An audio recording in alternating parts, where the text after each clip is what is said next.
Chapter 8. Bernard Booth. Dickon sprang after the umbrella, soaring through the air and plunging into the cold, underground canal. Instantly the current carried them through the gloom.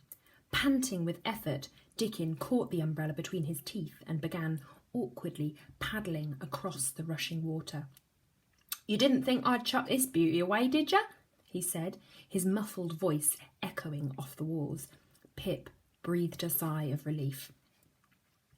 A few minutes brought them to a junction where the tunnel split, going in two directions. To the right, the water increased in speed, gushing downwards towards the shadows. Feeling it tug at his paws, Dickon swam hard to the left. Treading water for a moment, at the point of no return, he struggled out of its grasp and entered the brick tunnel off to the left.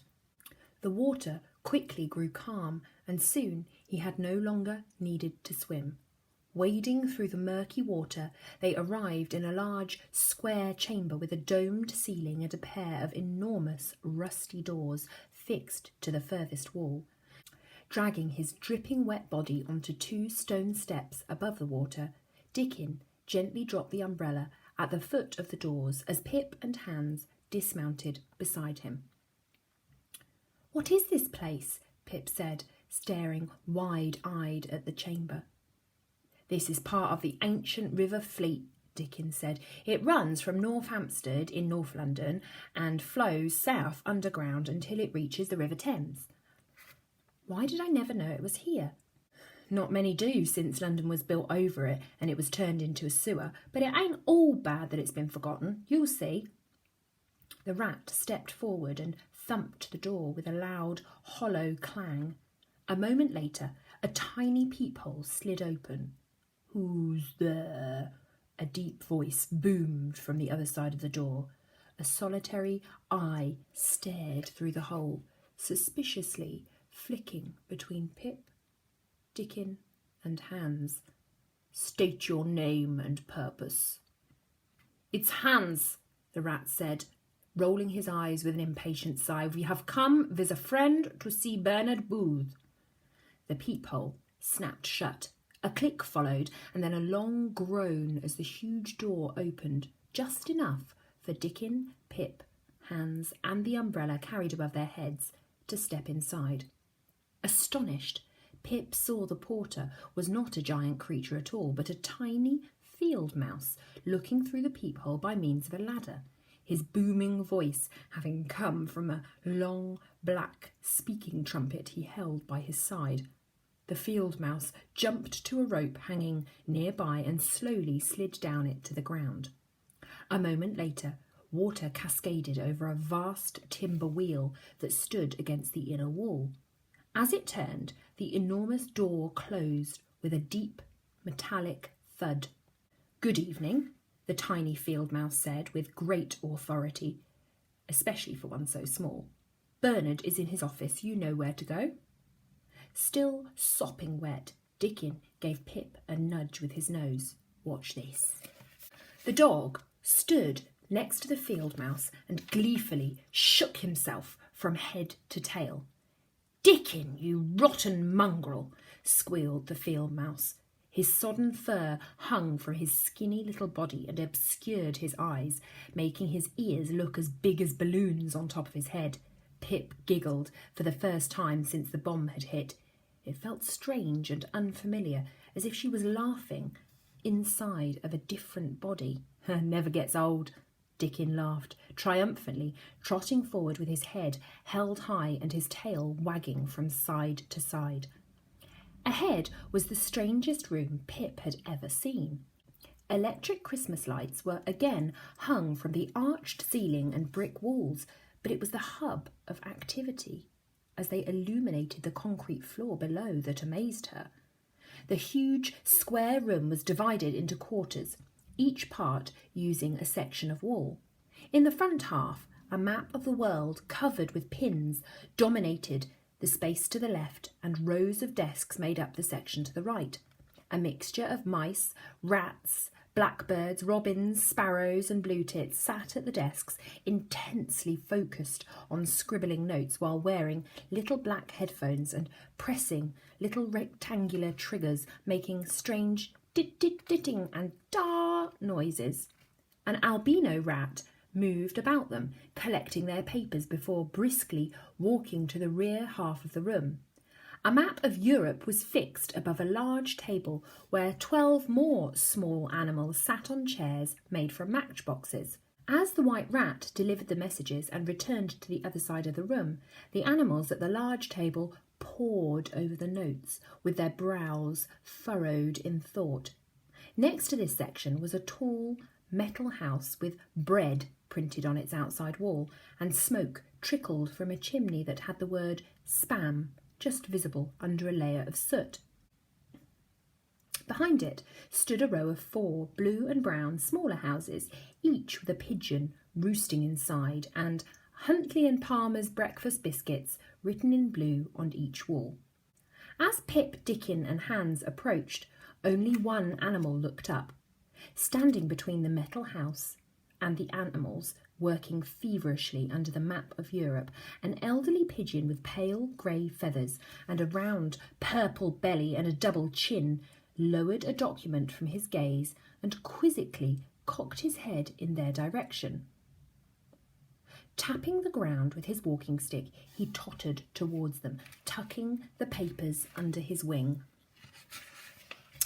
"Good afternoon, Dickin, Hans," he smiled, pushing his horn-rimmed spectacles up his beak as he watched the rat and Pip lower the umbrella to the ground.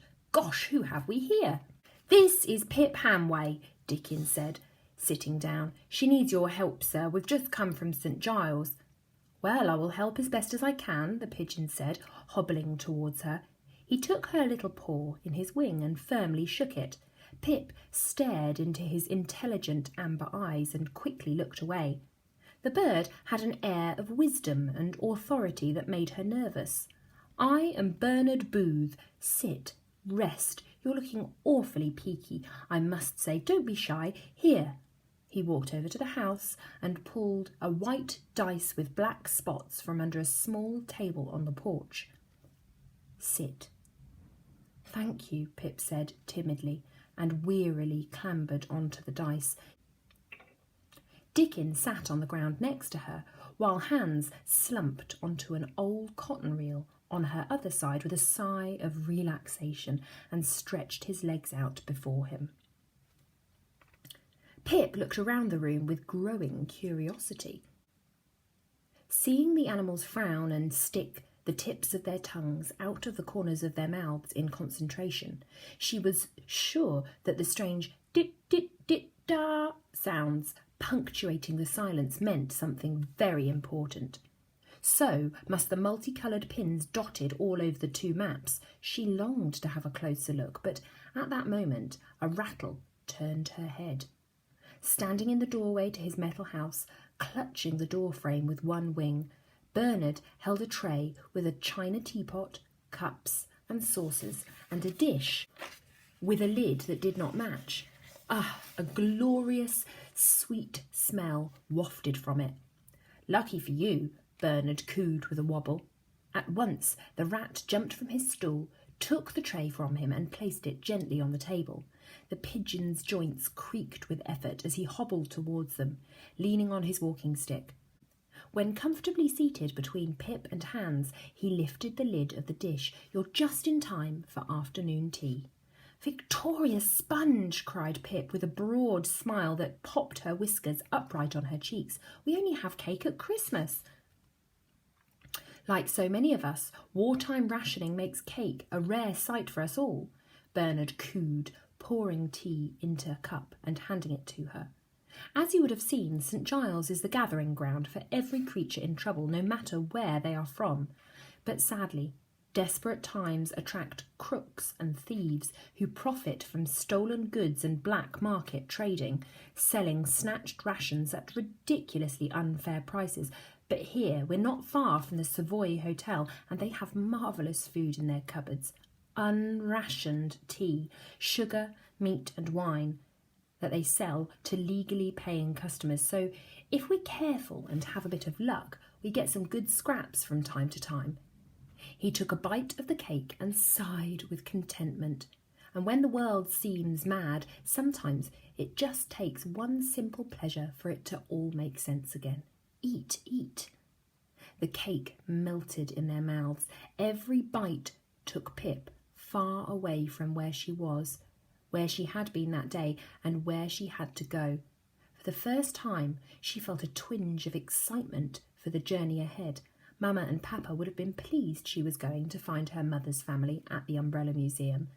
But thinking of them immediately brought tears to her eyes, and she fiercely wished they were with her, eating cake and getting ready to go to Gigneys too. "How can this be happening?" she said, ignoring her last bite of sponge and feeling a hot anger rising inside her. "I thought we were winning the war. Now America has joined us and the Soviet Union as allies. Everyone who came into the shop was saying after we stormed the Normandy beaches on D-Day that the war would be over soon. But now it feels like the bombs are falling more than ever and nobody is safe." The fur along her spine bristled with furious sorrow. "I don't understand." "These new V1 rockets are Hitler's vengeance weapons," Dickens said. "Now that we have a foothold in France, the Allies have a chance of crossing the continent and closing in on Germany, and he's as mad as a hatter about it." "The lull is over, my friends," Bernard cooed seriously after a sip of tea, "and sadly I believe it will become worse before it gets better. We must be more vigilant than ever." "D-Day has paved the way," Dickens said, seeing Pip's ears flatten anxiously on her head. "The Allies will succeed, you'll see, so don't you worry a whisker, love. We've got a hell of a lot of good souls on our team fighting and resisting the enemy in countries all over the world. With their help and a bit of time, we'll end this stinking war." "But how do you know that?" Pip said. "Who knows who's going to win the war now?" "Because we'll never tire in our quest for victory," Bernard said firmly, sitting tall with his chest feathers plumping confidently. "As Churchill says, we shall have victory in spite of all terror, however long and hard the road may be, for without victory there is no survival, young Pip." His wise orange eyes stared deeply into hers. "Each of us must strive without failing in faith or in duty. Only then will the dark curse of war be lifted from our age. Both humans and animals are battling on the front lines, but we're fighting on home soil too, mate," Dickens said, and his eyes gleamed with pride. "All day and night, right under your nose. Listen." "What is that?" Pip said, hearing the dit-dit-da noises in the room. "It's Morse code," said Bernard. "We're delivering secret messages to the human and animal French resistance by sending different pulses of electric current. They then pick up on hidden crystal radios throughout France. Each combination of dit-da and the silence between them represents a number or a letter of the alphabet. Each message they receive gives instructions on how to weaken enemy power." "And what do the messages say?" Pip asked, riveted to his every word. "Many secret things. Sometimes they give instructions to sabotage electrical equipment or transport lines by road or rail so the enemy can't use them for advancing forward or for carrying food or weapons. Other times they give locations to rescue another fighter or deliver supplies to those that need them nearby." "So what you're talking about are spy missions," Pip said excitedly, sitting bolt upright, remembering the man wearing the fedora hat who had come into the shop and asked Mr. Smith to make him the secret weapon umbrellas for Churchill's secret army. Or in this case, Churchill's secret animal army. Bernard smiled. Since the first wars were fought among men, animals have been secretly helping war efforts in ways humans would never believe, even if they saw it with their own eyes. After all, the world is as much ours as it is theirs, but the humans don't know we're doing it, which puts the secret into Churchill's secret animal army, Bernard said. As with all wars, there are two sides. We are helping the Allied forces while the Axis animals fight to preserve Hitler's rule. And our network spreads far and wide, young Pip, from ordinary mice eavesdropping on human spies in hotel rooms to the bravest dogs sniffing for mines alongside men in combat. And let us not forget our friends like Dickon here, rescuing people and animals from bomb blasts with his nose. The terrier gave Pip a wink. Furthermore, there's Hans, a German rat who has risked his life resisting the Nazis on home soil. I did what was necessary, the rat insisted, his scarred jaw hardening with difficult memories. I could not watch my country be crushed under Hitler's jackboot. Hans's knowledge of German customs and his ability to translate intercepted messages from the enemy have made him one of our most valuable members, Bernard cooed, and the rat shifted uncomfortably on his cotton reel. Learn how to take a compliment, old chap, the pigeon said, slapping him on the back with his wing. Courage is the finest quality because it guarantees all other virtues.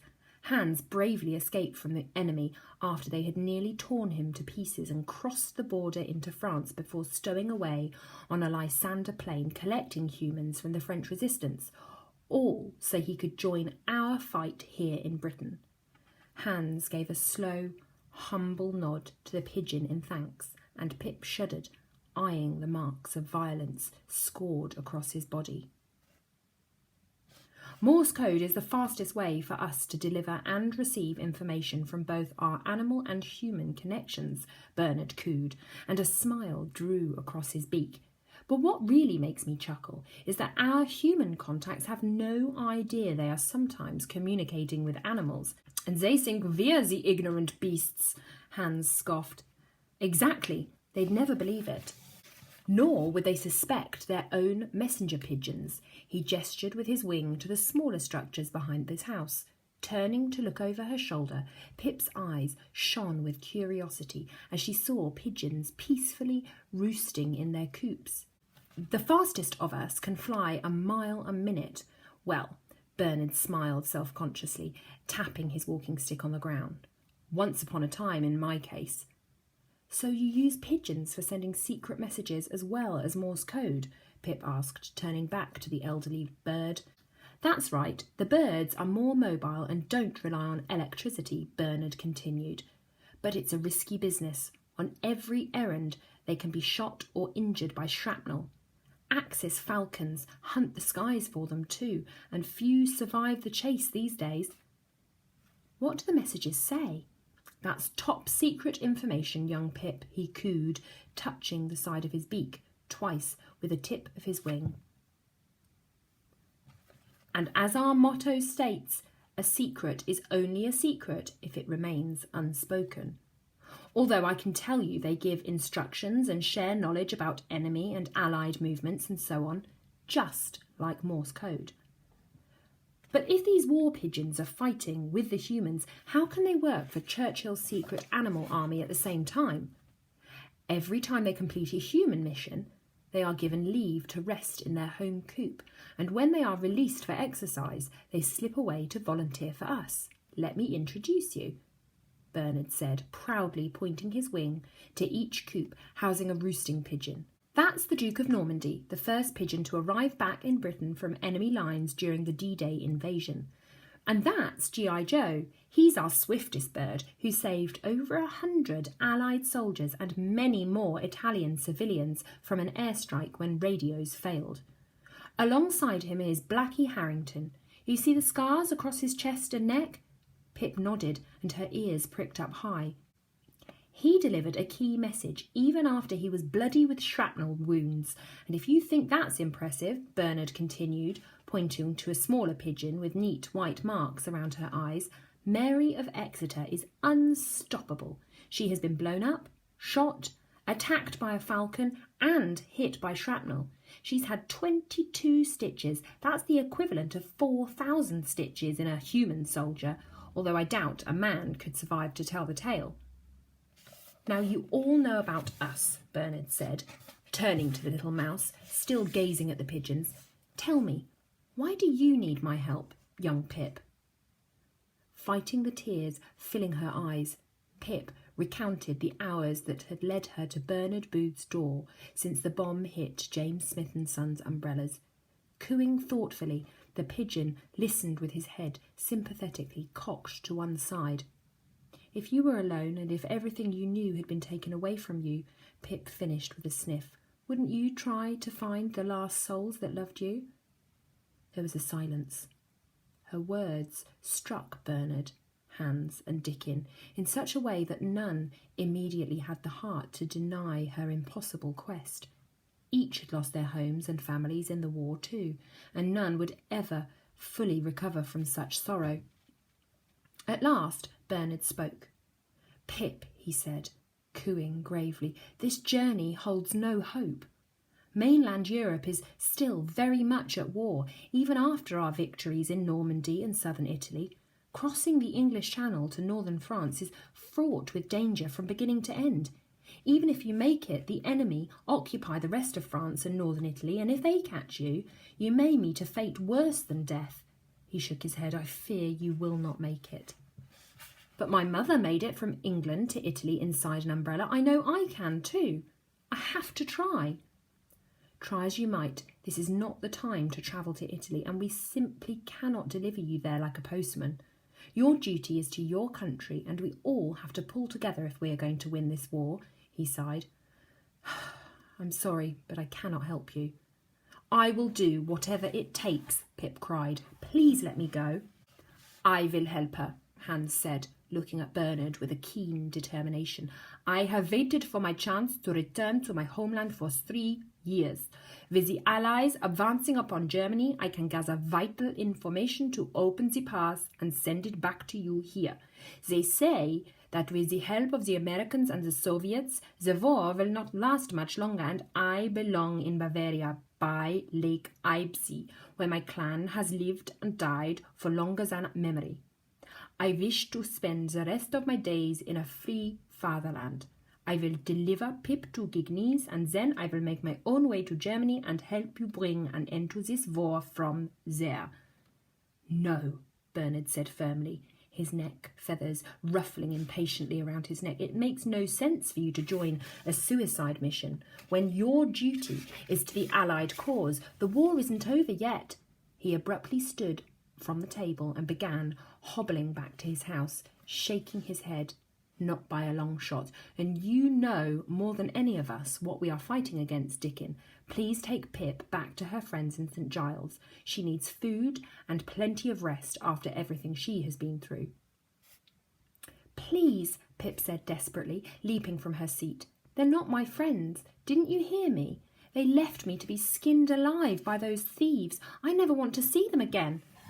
Now, Pip," the terrier said calmly, glancing at Hans, brooding with frustration at the table. "There's no point fighting over this. You're better off this way, and Bernard's right. It's time you caught up with some shut-eye.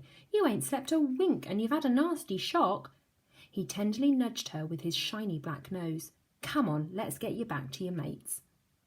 "The humans need our help more than ever, young Pip," Bernard cooed from his doorway.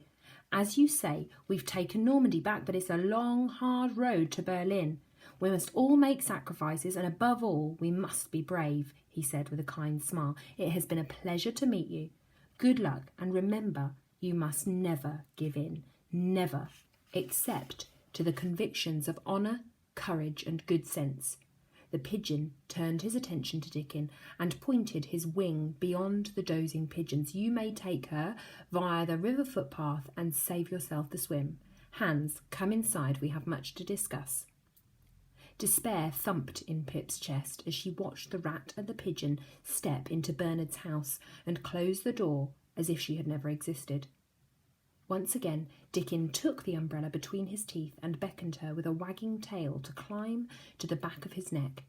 She shook her head and scowled. "Have it your way," he said, slowly padding past the roosting pigeons towards a dark corridor that led to the underground river footpath. "You'll cheer up once you've had some grub and a kip." Ignoring him, Pip stepped to Bernard's door and pressed his ear against it, hoping to hear him and Hans mention anything at all about her plan.